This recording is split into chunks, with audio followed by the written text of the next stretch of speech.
it might at first appear like many books you've come across, it is far from ordinary.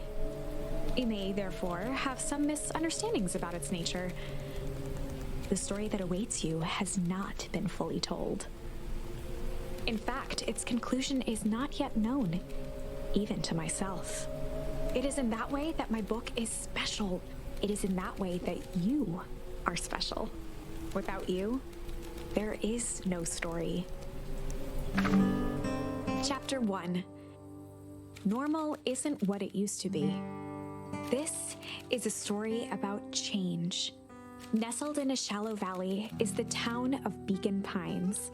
Far from the town square, across the river, past the neglected welcome sign, a young boy walks alone at dawn.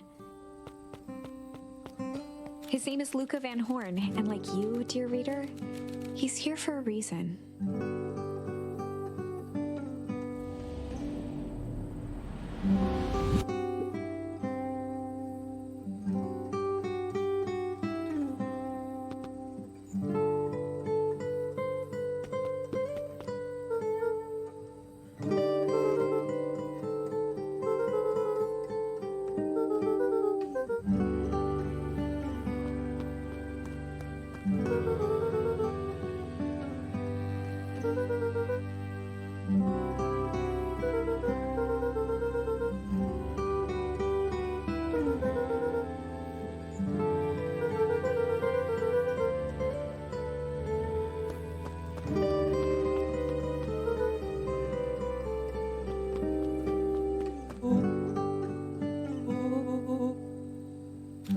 Was Luca's closest friend.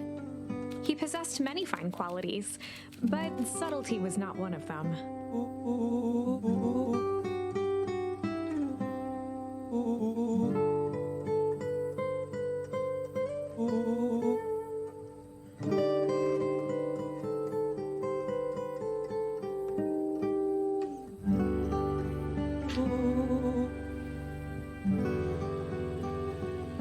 Finally noticed the tears welling in his friend's eyes and the flowers on the grave.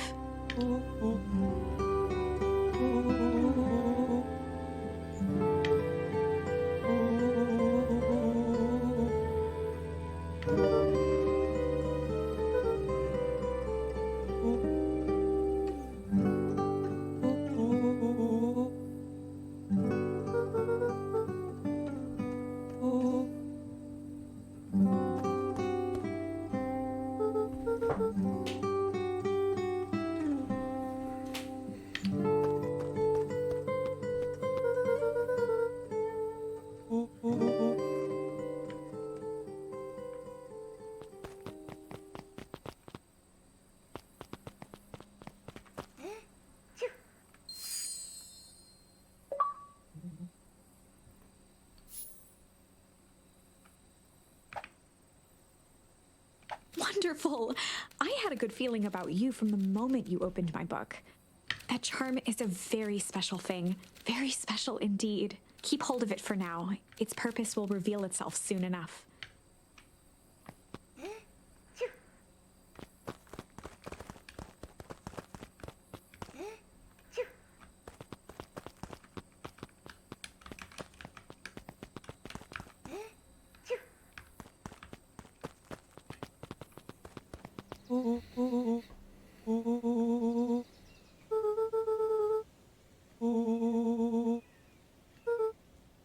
Rollo looked to the side suspiciously.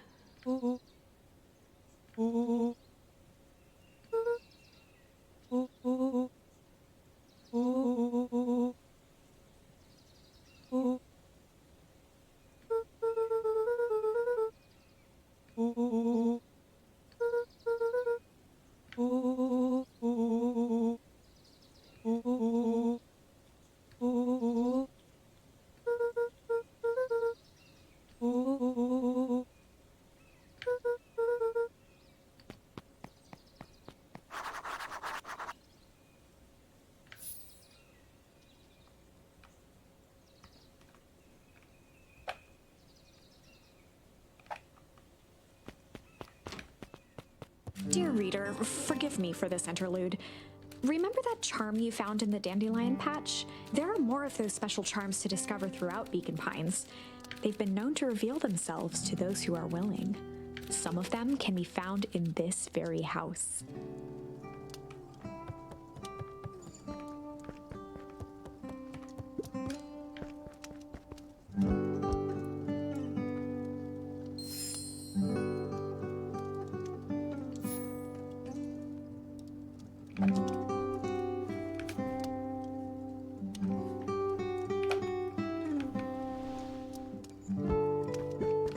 Gran had already lit the fire.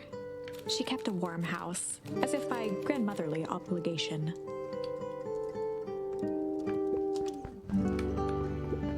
One of his father's old stethoscopes. Luca had spent countless hours listening to anything and everything with it. Not for years, though. Since Gran had moved in, the house was more peaceful, more orderly, and more covered in flowery fabric.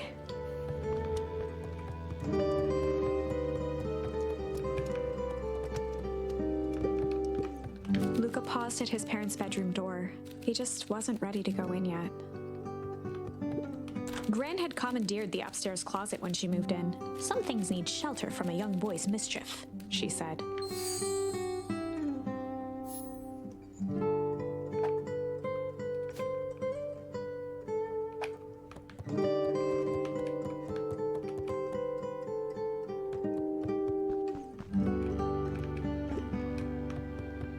Luca tossed on his favorite old sweater. Even though it was the first day of summer, a chill still hung in the air.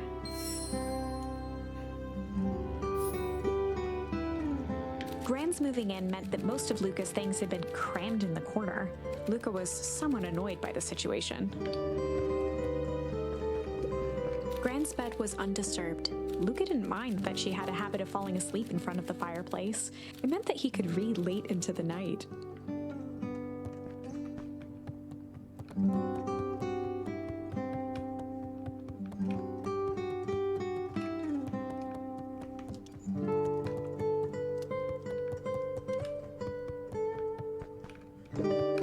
The only piece of furniture Gran had brought when she moved in was an old hutch. A pair of dull scissors, a broken can opener, a mostly empty bottle of glue, and some loose string.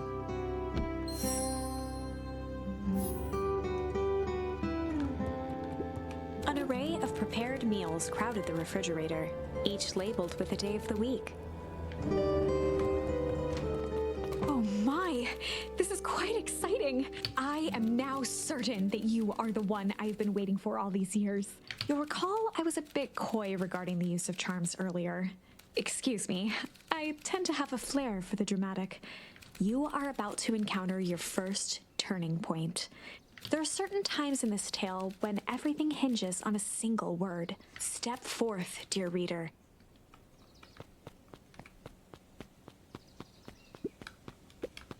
A beginner's guide to gardening laid open on the bench.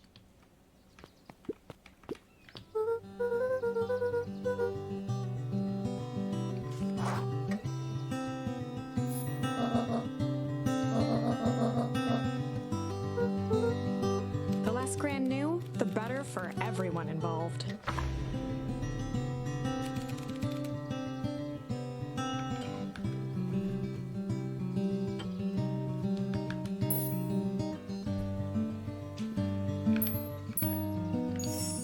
We were just gonna go chill for the day.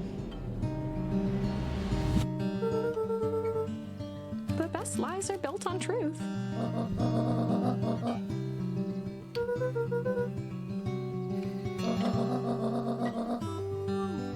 Easy. Impressive. You've managed to navigate your first turning point without too much of a mess. That is the power of charms. A single word can change everything. I think it's time to introduce you to the Chronicle.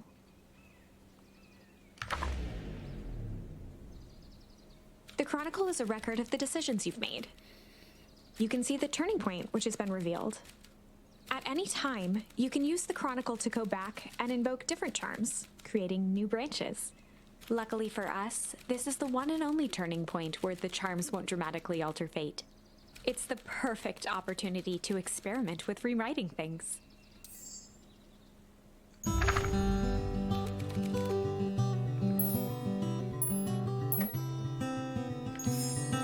We were just gonna go ponder for the day.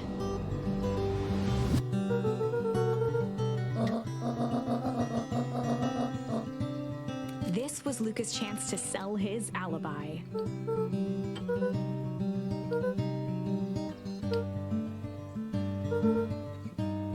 Nailed it.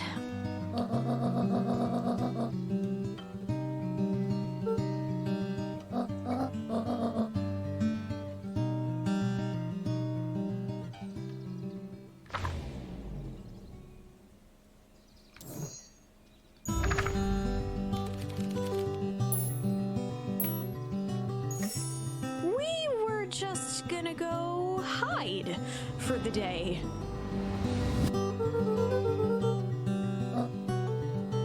Traditionally, when one is trying to hide something, they avoid literally using the word hide.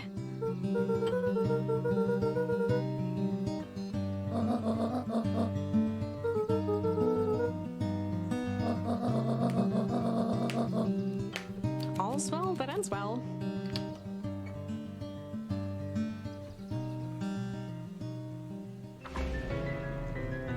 Chapter 2. Welcome to Beacon Pines. For many years, this valley had been a small mining outpost. It wasn't until Sharper Valentine built his fertilizer company that Beacon Pines was established. Over the next 30 years, the town had grown and prospered until the foul harvest and his sudden death. In the 6 years since, everyone was simply trying to get by.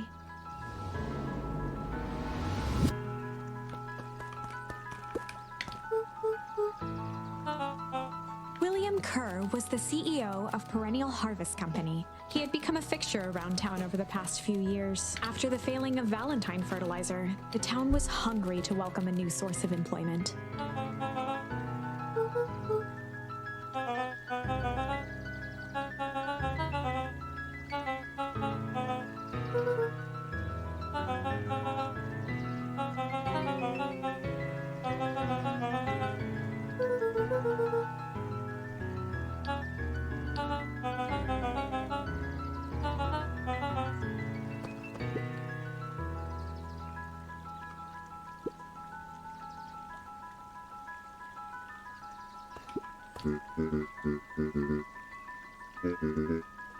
Mayor Augustus Valentine was not busy.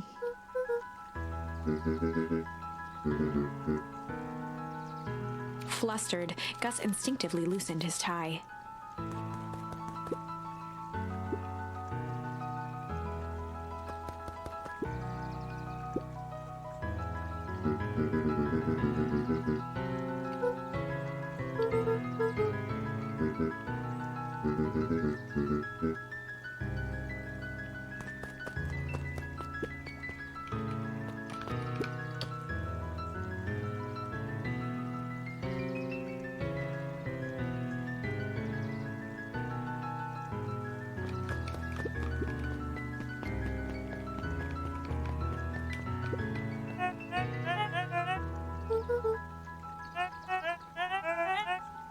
He pulled a pen from the pocket of his sweater vest and began to frantically jot something down on a clipboard.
Pete stopped scribbling and glanced up from the clipboard.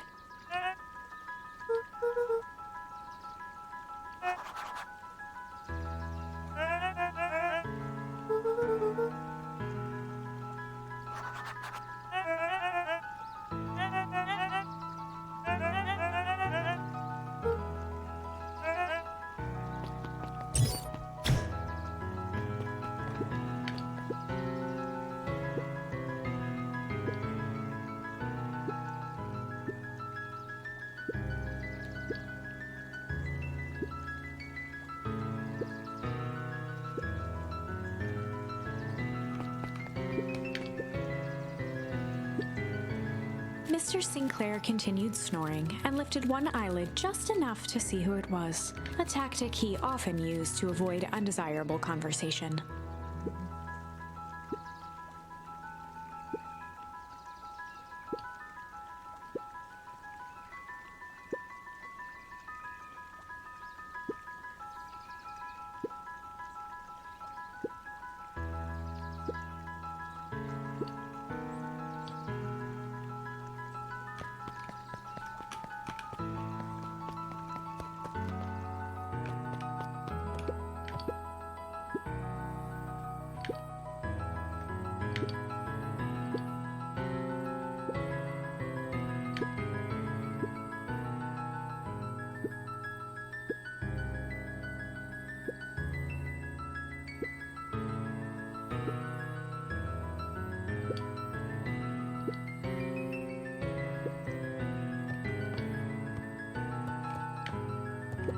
Whenever Luca saw his dad's chair by the pond, it reminded him of the days they'd pack up a couple of sandwiches and fish until sundown.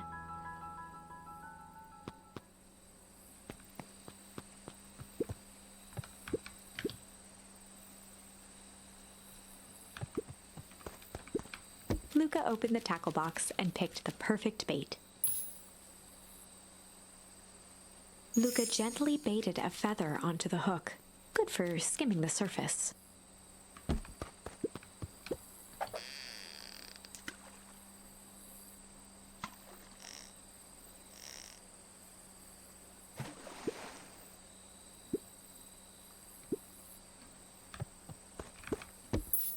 Luca gently baited a feather onto the hook, good for skimming the surface.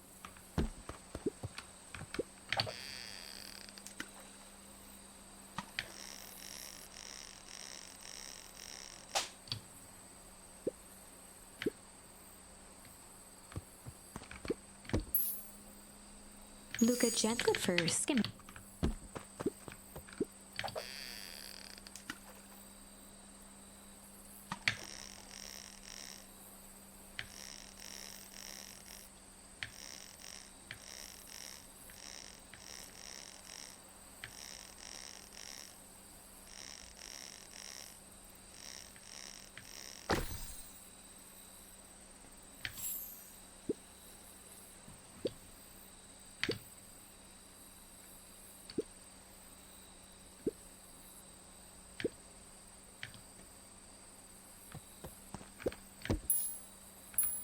Luca tied a shoestring to the hook. What fish could resist a nice shoestring?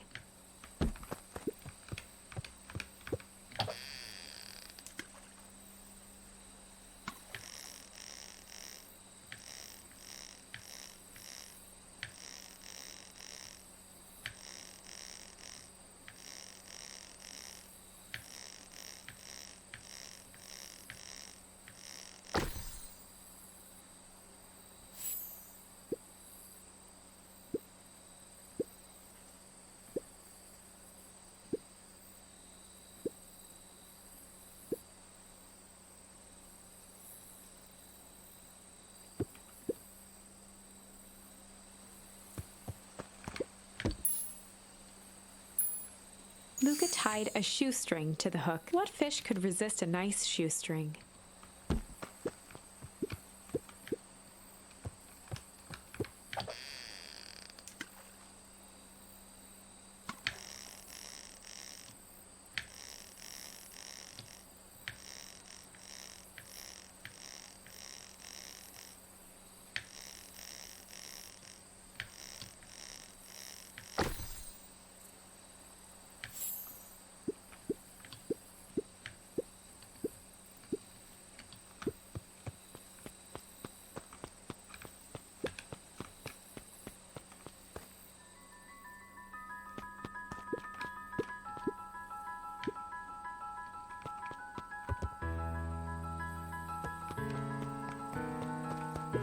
The boys had a good thing going. As long as they kept old Jeff happy, they had an endless source of precious materials to add to the treehouse.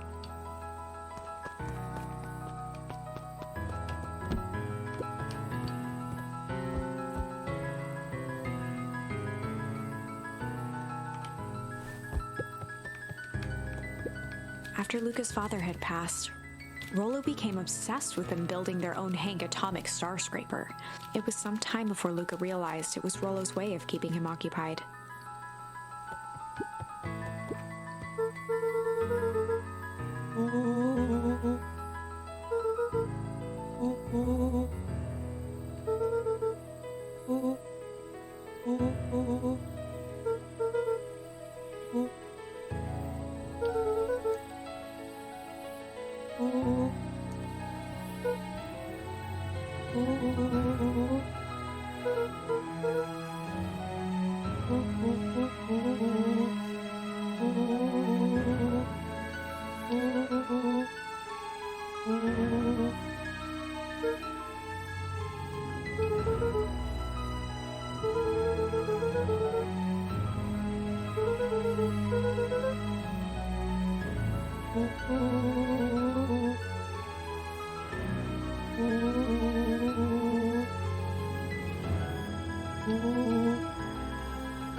Luca's winter coat decommissioned for the summer. With the cold holding out longer than usual, he reconsidered its usefulness. Luca looked up at the satellite dish. Rollo nearly killed himself putting that up into the tree. While it didn't turn the radio into an interstellar communicator, as he'd hoped, it did at least boost the signal enough to overhear truckers one town over. On certain nights, when the clouds were just right, the boys could tune into strange patterns of static. Rollo thinks it's aliens. He always thinks it's aliens.